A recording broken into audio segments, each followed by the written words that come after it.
امریکہ غزہ میں فلسطینیوں کا جبری انخلا نہیں چاہتا۔ ڈیپٹی ترجمان امریکی دفتر خارجہ ویدانت پٹیل نے کہا ہے کہ امریکہ کی میز پر فلسطینیوں کو نئی جگہ پر آباد کرنے کا منصوبہ موجود نہیں ہے۔ اس معاملے پر اسرائیل کو امریکی حمایت بھی حاصل نہیں ہے۔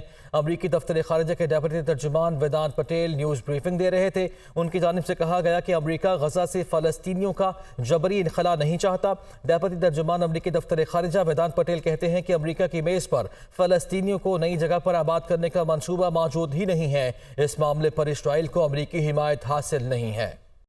امریکہ غزہ میں فلسطینیوں کا جبری انخلا نہیں چاہتا۔ ڈیپٹی ترجمان امریکی دفتر خارجہ ویدانت پٹیل نے کہا ہے کہ امریکہ کی میز پر فلسطینیوں کو نئی جگہ پر آباد کرنے کا منصوبہ موجود نہیں ہے۔ اس معاملے پر اسرائیل کو امریکی حمایت بھی حاصل نہیں ہے۔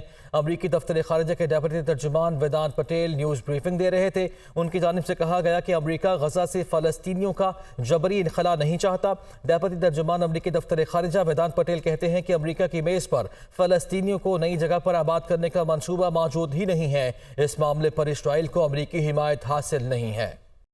امریکہ غزہ میں فلسطینیوں کا جبری انخلا نہیں چاہتا۔ ڈیپٹی ترجمان امریکی دفتر خارجہ ویدانت پٹیل نے کہا ہے کہ امریکہ کی میز پر فلسطینیوں کو نئی جگہ پر آباد کرنے کا منصوبہ موجود نہیں ہے۔ اس معاملے پر اسرائیل کو امریکی حمایت بھی حاصل نہیں ہے۔ امریکی دفتر خارجہ کے ڈیپٹی ترجمان ویدانت پٹیل نیوز بریفنگ دے رہے تھے۔ ان کی جانب سے کہا گیا کہ امریکہ غزہ سے فلسطینیوں کا جبری انخلا نہیں چاہتا۔ ڈیپٹی ترجمان امریکی دفتر خارجہ ویدانت پٹیل کہتے ہیں کہ امریکہ کی میز پر فلسطینیوں کو نئی جگہ پر آباد کرنے کا منصوبہ موجود ہی نہیں ہے۔ اس معاملے پر اسرائیل کو امریکی حمایت حاصل نہیں ہے۔